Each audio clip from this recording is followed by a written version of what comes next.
We also see the bans coming out from SK Telecom T1, which is Kassadin, Jax, and Kha'Zix, who pops in there. But quick lock-in, Lee Sin straight away, first pick for Taipei Assassins. Yeah, early lock-in there. Could definitely be a top lane Lee Sin as well. We'll wait for that. Obviously, flex pick, but the Kha'Zix immediately banned out. That's what they use in the blind picks.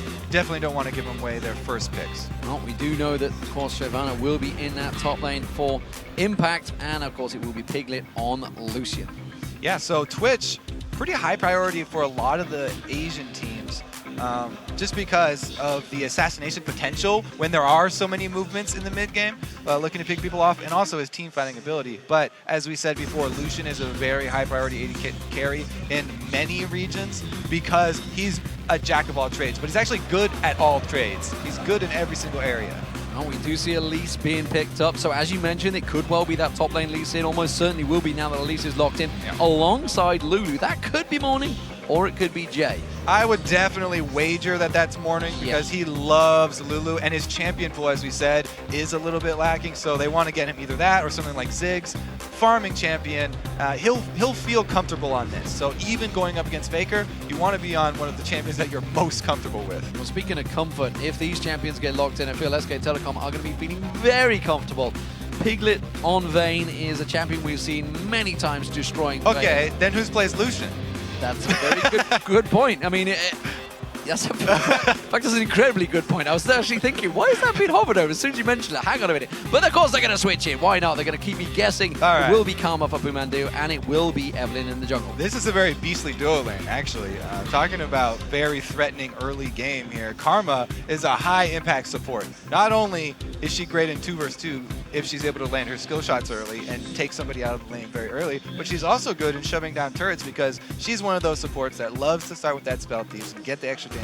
Well, we'll see if this Ezreal gets locked in. Remember, bebe has his own skin on this champion. It was the champion he used back in the Season 2 World Finals, taking down the Zubu Frost at the time, and then known as CJ Frost. Of course, a couple of their members are in attendance.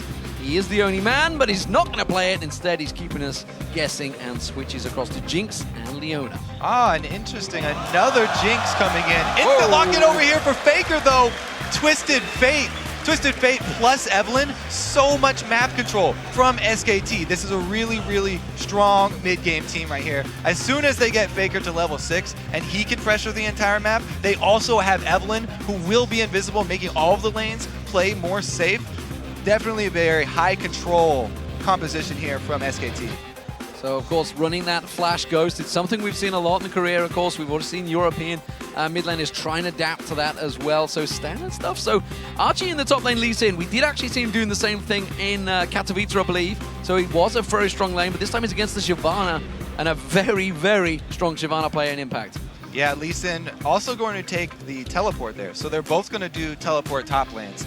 And I don't think that they will be meeting up, but it is a possibility. We have seen very few standard lanes shake out. You talked about the global presence. The fact that there is a teleport that's there, it's a potential for a 5-man dive in someone with that Evelyn sneaking out the jungle. Yeah, it's ridiculous because TPA, they're looking like they have a stronger team fight because, you know, they've got the Jinx in the backline. They have the engage from Leona. However, SKT have so much more mobility, and they have that global threat we talked about with the Evelyn. There's so many different moves that SKT can outplay TPA positionally in this game.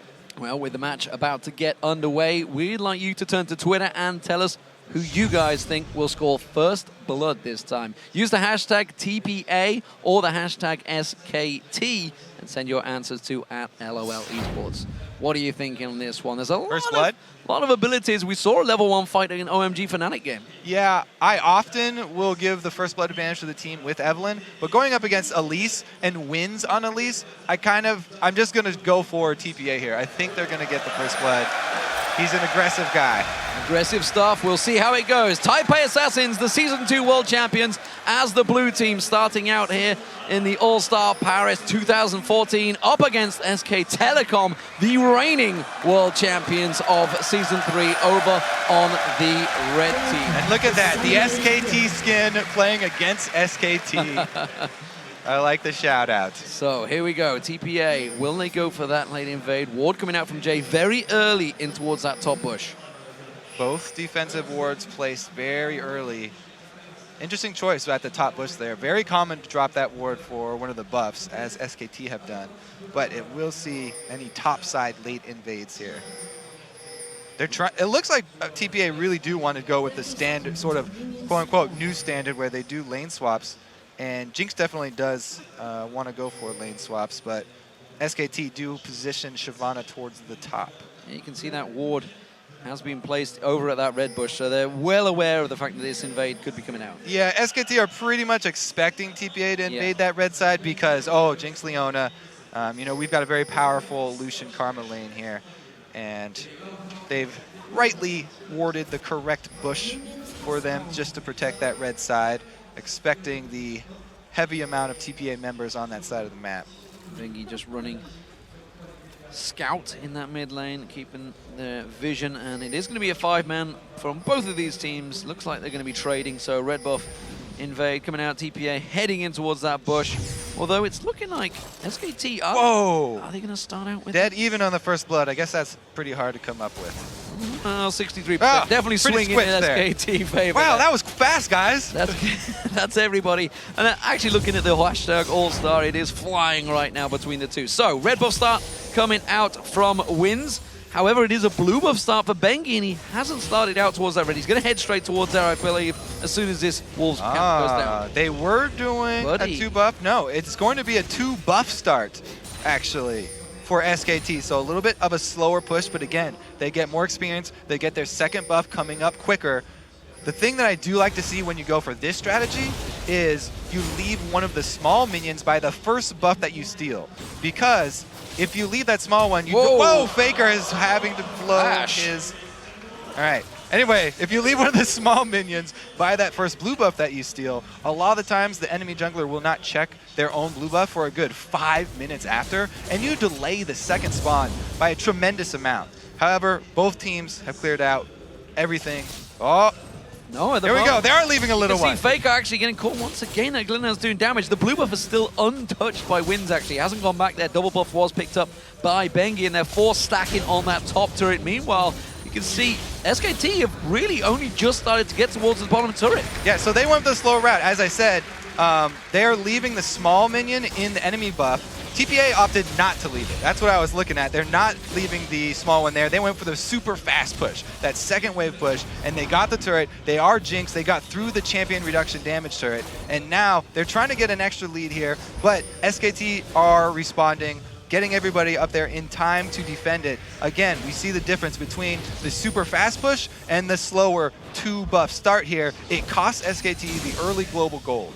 Now we'll see how it works out. OMG, of course, did a similar type of thing. Piglet getting aggressive on Achie, going very aggressive on him there, but has to back away. Good trade coming back from Piglet, of course, using that double hit mechanic.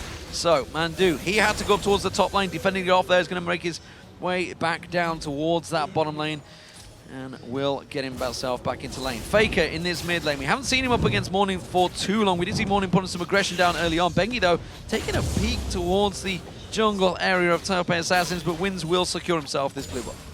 The early ward coverage, classic Bengi coming through. More classic Bengi, ganking for Faker, getting him a little bit of extra breathing room in the mid lane. No gold card in range for it, though, because Faker had to blow his flash defensively. Their kill potential is greatly reduced, and they always have to worry about counter ganks from Wins, because in the mid game, the level 3 Elise, very strong.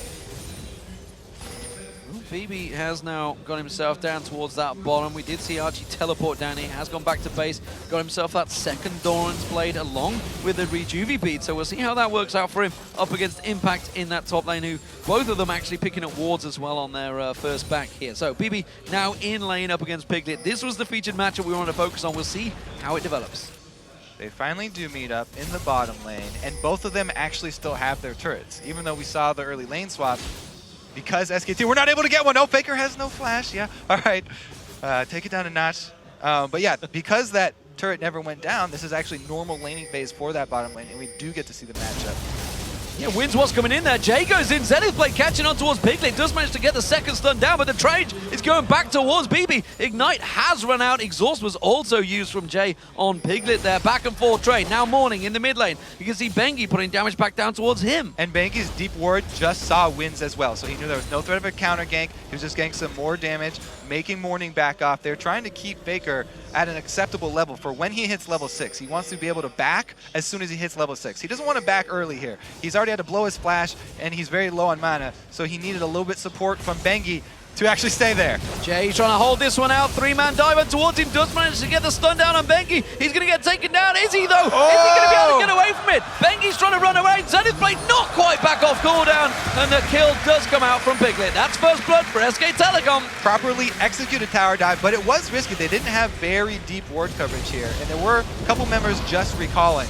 More aggression up top lane, though. First level 6 for Impact, taking advantage of the experience. Achie does take some of that damage, as you mentioned.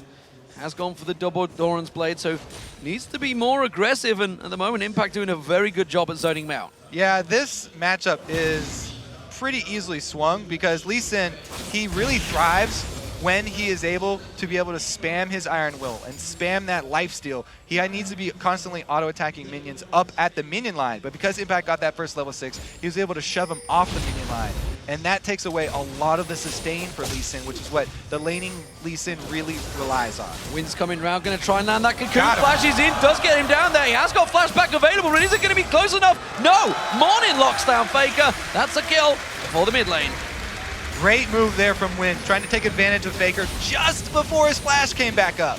Jay putting damage down on towards Piglet. That's going to be the chompers coming out. ManDu will step around there. bebe trying to return some of that damage, but as at the moment, Piglet with that BF sword has a big advantage down that bottom lane.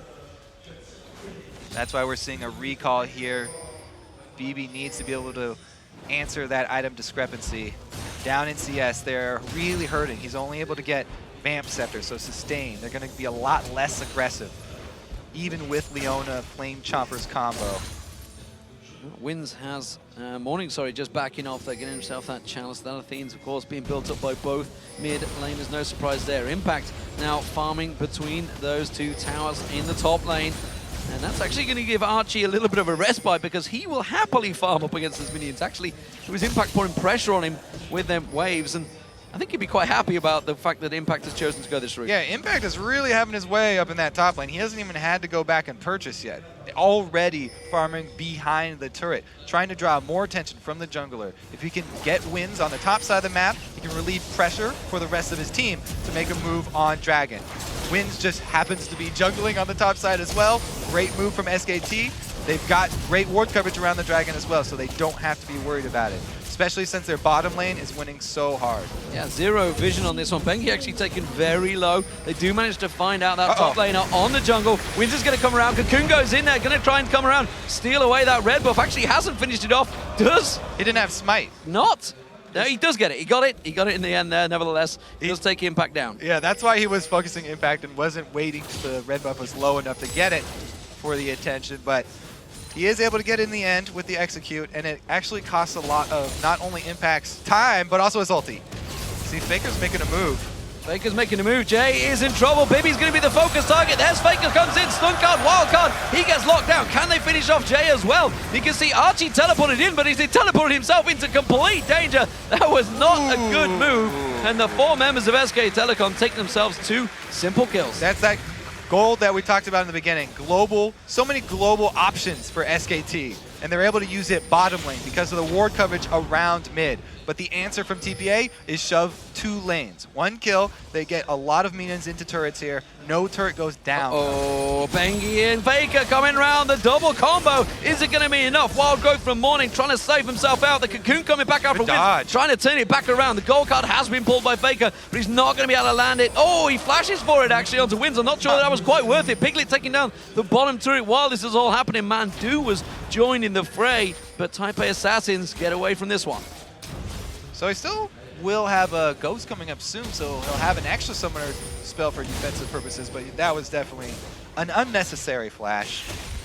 We'll see if it does end up costing him, as it has before when Winds ganks mid. It is a strong start from SK Telecom, despite the turret advantage that was built up early by Taipei Assasins. It is all now square once again. Morning does manage to get that shield off every time, expecting that gold card to be in his face, but you can see Faker starting to get more confident with every gold card thrown. And the control of mid lane vision is going to be even more important as the game goes on. They need to keep track of Faker. You saw him, he just barely left mid lane for that gank down bottom. That's why you have to keep your eyes on him. As soon as he leaks to one side, you have to notify the rest of your team to play more defensively and fall back. Because, as we've seen, teleport can be answered for teleport. Morning getting drawn into it, a good flash, and that was a very late ultimate from Bengi that was nowhere near landing. Yeah, a little slow there. But they do have a good push up top as well. So even though they use their jungler mid, great pressure up top here for SKT, and they're making TPA pay for this slow pushing bottom lane. Yeah, you can see Jinx. He is getting farmed down that bottom, but it doesn't matter. Piglet is ahead, and now with another turret going down, that global gold and experience keeps stacking for SK Telecom to now have a 3,000 gold lead. Yeah, it's always a give and take here, tug of war. You're pushing and pulling on different sides of the map. It's all about where you're allocating your champions because they cannot traverse that distance quick enough here. We'll see what Jinx can get done with her big minion wave that was built up and that the top turret was sacrificed. Very aggressive stuff from ManDu. He's got to be careful he doesn't get this turn around. That's going to be the solar flare and the wild growth bouncing him in there, but the glitter lance misses. Can he get away from this one? The rocket, super mega death rocket doesn't land. Morning should be able to close the distance here. The glitter lance does finish him off, but Morning's in all sorts of trouble now. Bengi chases, Faker comes in. He's going to land the gold card. The wild card comes through. Bengi takes it with a hate spike. So even though ManDu gets a little too deep there, they're able to capitalize. Bebe engaged on. Dragon Descent from Impact. Bebe got no escape from this one. The rest of Taipei Assassins having to close in. The Cocoon does land. The Zenith Blade locking him up as well. And again, now Impact in trouble. They're turning this one back around. Can he get the damage back onto Bebe? No, he can't. Wins gets the kill. Yeah, a little aggressive there from Impact. Nobody was able to back him up, and they didn't have wards inside of the jungle. He saw an AD carry without an escape, and he wanted to make him blow a splash. So we'll see how Achie works out in this Lee Sin in the top lane. Hasn't been able to get any of that early pressure he would have liked, but he has got that pickaxe down there. Faker now in the top lane. He did manage to come down. He's been involved in everything so far for SK Telecom. We'll see how he gets going on this Twisted Fate. They've done a good job of defending their territory here because TPA against an Evelynn, they want to be able to get wards down inside the jungle camps to be able to see where Bengi is, where he's trying to make his moves from. But since they haven't had any control over the jungle, they haven't been able to get any of these wards down. No really defensive pink wards except at their own buffs. So their zone of control here for TPA has been completely taken away from them. And that's what we talked about in Champion Select. This SK team has so many options. Piglet is a little bit... Oh, he's going to get spotted. JE will get caught out. That ward, he steps straight over Wins, with, so he's Wins is pinged out here. He's been seeing, but they did ping him. Goes straight on towards Faker. Wild Growth usually does not do enough to bounce him in the air, but the Glitter Lance does land. The second one comes through. Faker goes down to win. Bengi trying to come back in towards this one. Does manage to get the hate spike down and tries to get his ultimate off, but it's not enough to slow down Wins. Faker was just confident in his ability to juke, I guess. The red ping did go down as Wins was entering from the bottom side, but again, another successful gank from him. Faker goes down. Achie now completed that Tiamat and feeling a little bit more confident against Impact there. He saw Impact use that Bilgewater Cutlass, but went fairly even in trade and didn't fancy it this deep in enemy territory. So SKT, even though it's 4-4 with the gold advantage from the extra turrets, as well as the Dragon. However, they've been making some mechanical mistakes. They do not look like the flawless team that everyone is extremely scared of. However, it's been enough this game. They're pulling it off very well, using that mobility advantage that they do have. Well, at the moment, Piglet is going to get joined by his support ManDu. He's going to drive on through. So, Piglet with the big advantage actually starting to develop over BB. BB has finally got himself that BF sword. Again, Wins throwing out the Cocoon, not landing on Faker. They're trying to focus this pairing, Morning and Wins, on Faker. It is doing a fairly good job at shutting him down so far, but you can see the Dragon is now up, and this seems to be the focus of both teams. And Shyvana has actually built Beta the Ruined King first, even though there's not a real strong tank on the enemy team. So Shyvana in this Dragon fight will actually be more damage oriented and is going to be sticking to the carries very easily. If TPA actually take this fight, it's going to be dangerous. SKT already pink warding this Dragon. They're prepping for it. They're trying to get the vision advantage around Dragon before they have to start it off. Well, you're going to get them wards cleared out. Morning in there. Piglet and Bengi making their move back down towards the bottom. Actually, ManDu's off on his own. And actually they're focusing. All the pings from TPA are on this mid turret, and that's where they're going. Faker's forced to back away. Great call from them. They don't want to start that dragon fight. SKT are too far ahead, and they have the teleport on Shyvana. So instead, they shove up mid, they get some of that gold back, and they take away a lot of that control, where SKT are making a lot of their plays from the mid lane, from Faker, using that mid lane turret as his home base, and then threatening to teleport either top or bottom. Now it's going to be much more difficult for Faker to pull those off. Two top laners still sitting with teleport. You can see that Achie, it is pronounced Achie, by the way, ladies and gentlemen. I'm aware there is another Achie in Team Fire at the moment, I believe it is, but they are both pronounced the same. They're not the same person, though. I should be clear on that one. Has got himself the Tiamat and the Giant's Belt. Dragon, though, being picked up by SK Telecom, and TPA slow to react. Double pink wards for them, give them the confidence. Bengi at half, though. Execute on that rocket, not quite enough. Does land on Bengi, took him pretty low, but nobody was really following through from TPA. And Faker, again, he's rotating up top. He went through his own jungle this time. And there it is, the ulti. Does manage to flash away. Has he got far enough away? The kick does not land. He's trying to knock upon Faker. Faker does land the gold guard. Achie in all sorts of trouble. Will go down from this one. You can see he had the support coming around, but it was not there quick enough, and that was a good, clean gank from SK Telecom. Yeah, very impressive TF play so far from Faker. He actually goes into his own territory, knowing that TPA have not been able to get those deep wards down to make a clear path for him to use his ulti up top. The culling on Jay, not quite enough to finish him off. The double tap from Piglet, again also landing on there, but they didn't have enough cooldowns to lock him up. Bengi going to get spotted by the ping ward here. Morning catching on towards him. Glitter lances are good, but Bengi has the ability to run out of that one. Couldn't quite lock him down. Wins is now coming around on towards Impact, and actually getting pinged on. Achie fancies this one. Wins using his sweeper just to make sure, but it's already been done, and now the ward is going to stay there. He knows that it's there, and they can try and work around it, though. Oh, that glitter lance not landing from Morning there onto ManDu, and he will clear out that pink ward. That's a expensive investment. Bengi going looking in the jungle, and actually will find Jay.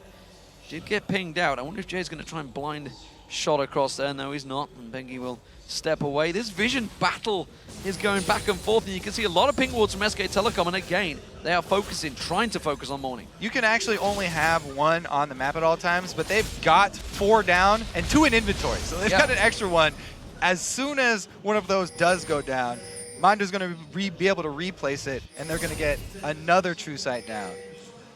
With that investment, we'll see how it works out. Of course, the items being picked up by Taipei Assassins don't counter it. There is a 4,000 gold differential between these two teams, and SK Telecom stacking up nicely in this mid lane. They will take the turret down. Achie's all behind them, but I'm not sure he wants to go diving into 5 members of SK Telecom. It's just so dangerous for them to go outside of their territory at all.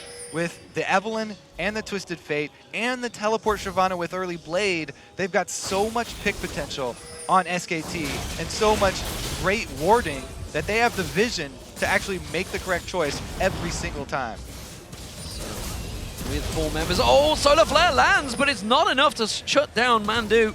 He does flash away from that one. PoohManDu being able to escape. The minion wave was with TPA, but again, great clearance. You can see those wildcards from Faker just locking everything down. They're going to try and make a move, transition down towards the bottom lane, or translation as the way we'd like to call it. Pink ward was getting cleared out by TPA, but again, they don't fancy it because they're leaving themselves exposed in the middle. They've got one of the pink wards down. It's a very, very long battle they're going to have to wage, though, to take all this SKT vision away from their side of the jungle. And it would just get replaced straight away. There it is. Managed to place those wards from their inventory, and there we go. Faker just placing his own one back again on the mid lane there. So Achie actually having to cut off. Impact has been kind of free farming in this top lane. Archie's doing a good job of farming himself, keeping up with him, but surely in the grand scheme of things, Lee Sin up against a Shyvana. Shyvana is going to come out on top as this game starts to go late. Yeah, Impact feeling really good about his position, and that's great for SKT because he is huge for them. They're relying on Shyvana and Evelynn flanks to really get the good engages towards the late game. Faker coming in to try and defend ManDu. ManDu goes down, the culling coming out though, double teleport coming in, and you can see this is possible global presence. Achie is there just over the side, does manage to land the kick, goes in on impact. He's 3 members, kicked out Faker, but nobody's with him, and Achie goes to safeguard away. They're locked up in the side, Bengi. Now we can see the solar flare. That's going to try and slow them down. Faker does manage to land the stun card on Morning. Morning taking the wild card as well, having to step away. They catch the slow back on towards impact. Pop the cook does not quite land. Piglet taking no solo. Life stealing off the golems, but bebe flashes in for it, gets himself the kill, and it was a very close exchange between the two. I think it was a 2-for-1 in the end. So they saw Bengi coming down for the flank at the exact same time that Achie decides to take the Lee Sin Q in. Initially though, start this off by taking down PoohManDu. And yes, they are able to burn both globals from SKT. Faker comes in, Impact comes in. Initially this is a great win for them and they could back off, but because Lee Sin decides to go in here, the rest of the team actually changing their focus and going up towards this top, they trade Achie for Bengi. And even though Wins is trying to protect Achie here, give him a way out and give him a cocoon, not enough. Well, with them kills coming through, you can see Morning clearing out those waves once again. Dragon up in around about 30 seconds time, well 46 seconds, you can see it in the top corner there, so it's not available. TPA getting the kills, but again, no objectives to take for them. This is a very similar position to Fnatic actually, as they managed to start picking up those kills. They are still 4,000 gold behind as well.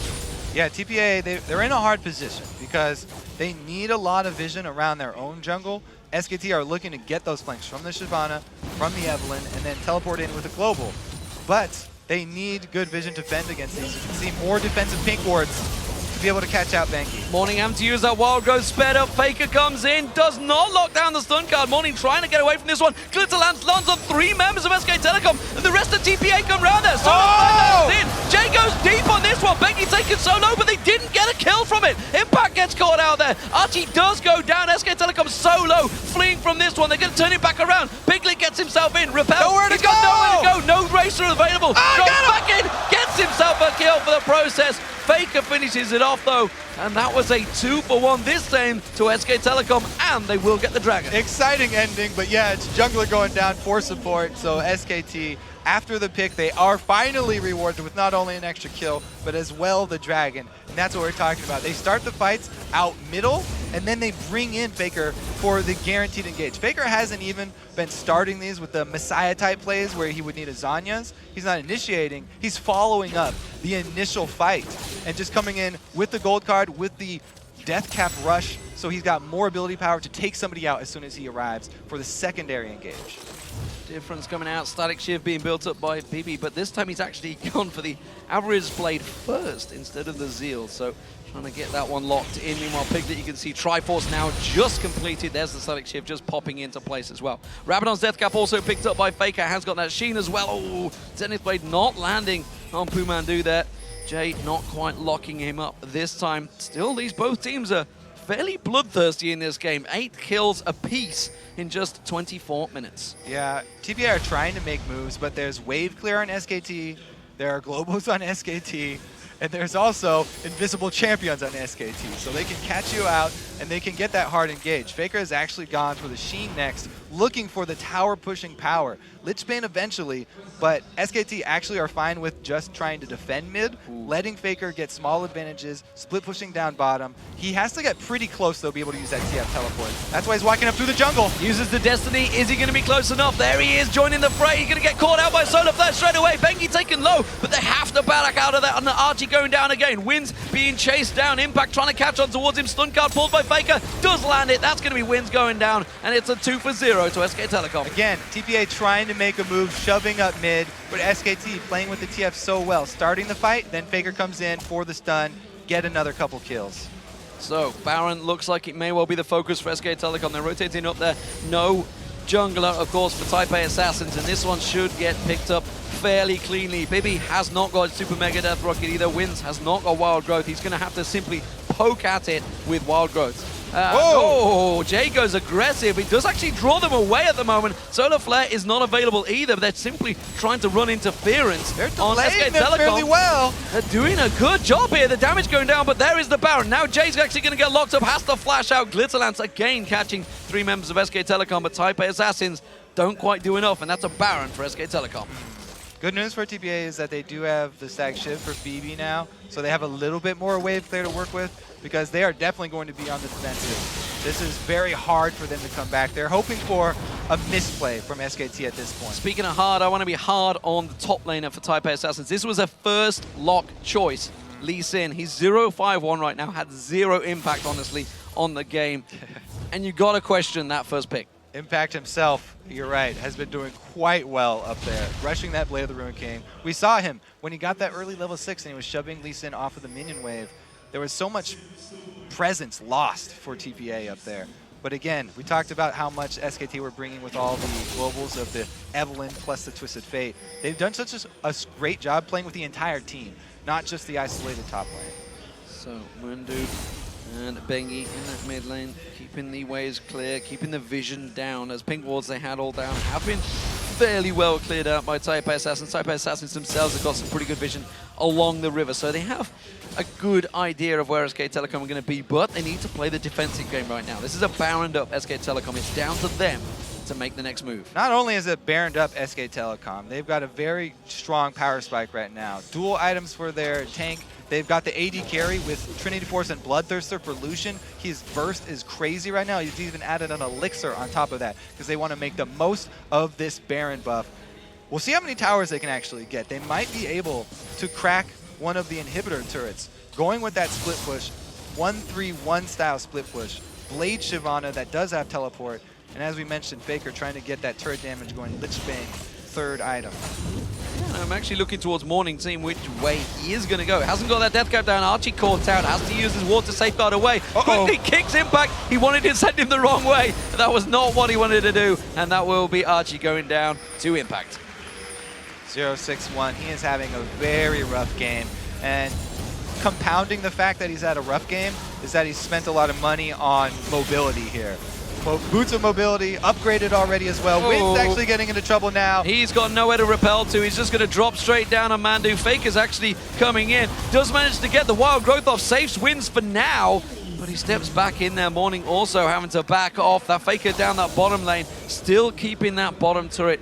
Taking it down. The minion wave will come in. That's the mid turret as well being picked up as the top turret. SK Telecom taking all three inner turrets in one clean swoop. I don't know. It just seems like so much to keep track of for one team. An Evelyn in itself is already ridiculously hard. It's almost a team effort that you have to do to keep track of her. And then adding a TF into that you also have to keep track of. SKT have just pulled out all the moves in this first game. Fantastic movement. That's going to be in second inhibitor turret going down as SK Telecom pounce on through. A double kill being picked up on Impact. Destruction Derby coming out from SK Telecom now. That's two inhibitors down. They're just going to push on for the win here against the Taipei Assassins. They started well in the lane phase, but it's just not enough to teak up with the reigning world champions. Faker gets himself the final kill. Achie having a torrid time here. 0-7-1. That is why you don't pick the world champion skins against them. You have to back it up with something, anything. SK Telecom clear winners here against Taipei Assassins. Yes, very, very well played from SK Telecom. They just executed so cleanly. The first few TF openings, both finding their marks. Rotating so quickly, it didn't even look like a rotation. They ended with an 18,000 gold lead. It was around 16-8. So it was 8-8 at one point. That's how different that Baron fight was. That mid lane fight where they caught out that jungler. And SK Telecom proving really why they are world champions. They came into this tournament with a somewhat shaky record. They got knocked out in the quarterfinals in the champions over in Korea, as well as NLB in the semifinals by CJ Frost. Caught a lot of people by surprise, that one. But they are clearly well practiced coming into this tournament, and they took themselves a